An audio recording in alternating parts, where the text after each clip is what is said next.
All right, so before we get into the details about how Ethereum's new transaction fee mechanism, the one proposed in EIP 1559, before we talk about how that works, let's talk about why do we even need an alternative to first price auctions, FBAs? I mean, they seem to have done pretty well, right? I mean, Bitcoin's been humming along for, 12, 13 years. Ethereum had been successfully using first price auctions for a long time. What's so broken about first price auctions that we want to do something different?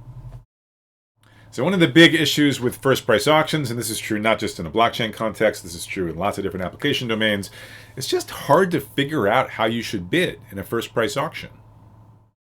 So what makes it difficult to figure out how to bid in a first price auction? Well, it wouldn't be difficult if you had telepathy, if you somehow magically knew what all of your competitors were going to be bidding. Because then you would bid just high enough to beat out enough of your competitors that you would get included in the block. The issue, of course, is you don't necessarily know what your competitors are going to be bidding, so you have to kind of make educated guesses about what the competition looks like. So you need to somehow come up with educated guesses about what the competing bids look like, and that's not an easy problem, no matter how smart you are. But also, no matter how smart you are, no matter how good your guesses are, there's a good chance you're going to wind up regretting your bid in hindsight. One thing that can go wrong is maybe you bid too high. So you wind up getting included in a block, which is great, but maybe in hindsight you realize actually you still would have been included had you only bid half as much and therefore paid half as much. So in that case, you regret not shading your bid more aggressively. But if you do shade your bid too aggressively, then you might regret bidding too low. Because what might happen is, it might be that you wind up getting excluded from the block. And it's not because, people were paying such high prices. They're paying a price you would have been willing to pay yourself. It's just in search of a bargain, you wound up bidding too low and the miner excluded you from the block.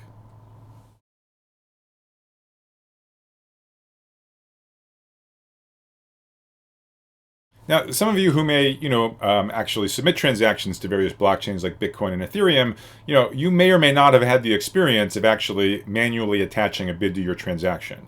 Many of you maybe just sort of use some software wallet, like, MetaMask would be an example of a popular one for Ethereum, and the wallet may have just set this sort of bid on your behalf. And so that may make you wonder, it's like, well, maybe this problem is just easily automated, right? So why not just have this sort of wallet that people are using anyways? Maybe you look at sort of the recent bid data from the last few blocks, and you use that data to sort of figure out what the bid is supposed to be. Don't forget, in a public blockchain like, say, Bitcoin or Ethereum, this bid data is readily available, right? You just look at the recent blocks and you just see what the transaction fees, what the bids were. And this is a good idea, and in fact, this is exactly what software wallets do, but that doesn't change the fact that it is actually, even using recent data, can be difficult to figure out what you should bid, and sometimes the wallets get it wrong. Now, a regular user of a blockchain like Ethereum will have inevitably, had the experience, where they were submitting some transaction, their wallet submitted, some transaction fee, suggested what the bid should be. You say, sure, I accept your advice, I'll make that the bid. And then it turns out that the wallet just kind of wound up lowballing you. It wound up that it underestimated the bid that you should have made if you wanted sort of timely inclusion. And when that happens, it means all of the miners who are mining blocks, they're not going to include your transaction because there's other transactions that have higher bids attached to them. And so your transaction can just wind up hanging, even for, say, half an hour or something like that.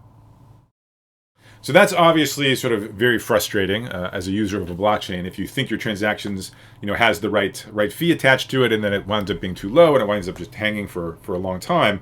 And that was really one of the main motivations for the switch in Ethereum's transaction fee mechanism to what's become known as the EIP 1559 mechanism.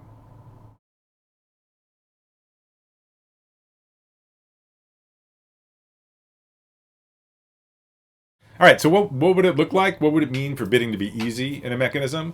Well, compare and contrast, the experience in a first price auction with, say, I don't know, shopping on Amazon, right? So like, how does that work? You go to a product page, there's some product, maybe it's a book or whatever. There's some posted price, like $20, and it's a take it or leave it offer, right?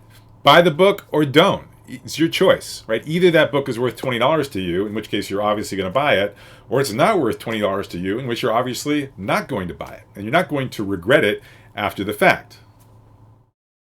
And so that's really the goal of this new transaction fee mechanism we're going to start talking about in the next video, EIP 1559. The goal was to make figuring out the transaction fee for transactions in a blockchain to be as close to as easy as shopping on Amazon, as close as possible to a take it or leave it offer as possible. So one final comment before we get into the details of this new transaction fee mechanism.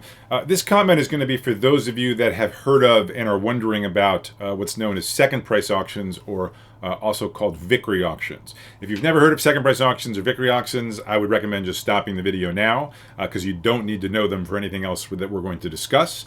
But people at this point often, if they've heard of those types of auctions, they often have a question about them. So let me address that question right here.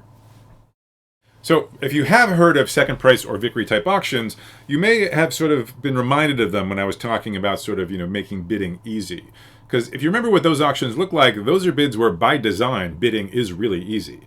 It's a dominant strategy, meaning it's always in your best interest, no matter what anyone else is doing. It's always in your best interest to bid your maximum willingness to pay. So unlike in a first price auction where you don't want to bid your maximum willingness to pay, you want to shade your bid at least a little bit so that you get some kind of net utility from the transaction. Actually, second price auctions work by just sort of having the auction itself basically shade your bid optimally on your behalf, given the bids of all of your competitors. So maybe that sounds pretty cool, and in fact, actually, it is pretty cool. Victory and second price auctions, it's a pretty great idea, and they're really the right solution for allocating scarce resources in a number of application domains. Unfortunately, in the context of blockchains like Bitcoin and Ethereum, these fail miserably. They are totally inappropriate for the problem of assigning transaction fees.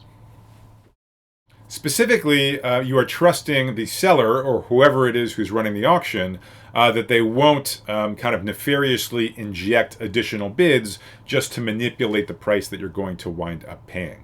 So in a blockchain context, if you tried to use one of these second price or Victory type auctions, that would strongly incentivize miners to mess around with the transactions and potentially create new transactions and include them in the block in order to boost the revenue that the miner gets from that second price type auction. So this kind of manipulatability and the fact that miners have dictatorial control over the blocks they produce, that combination is why you pretty much almost never hear about second price type auctions in the context of blockchain transaction fees. So if you'd like to hear more details on this topic, I've given a couple sort of lectures that are deep dives on EIP 1559. You can find videos of them on YouTube, and in those videos I go on about this issue at some length. I'm not going to say more about it in this lecture. It's really not necessary for any of the points I want to cover in this lecture. So instead I want to move on in the next video to a different type of auction design, this one proposed in EIP 1559, which has many of the benefits, traditional benefits of second price type auctions, of bidding being easy, certainly easier than in first price auctions, but without the drawbacks that make it inappropriate for blockchain deployment. So that's coming up in the next video, EIP 1559. I'll see you there.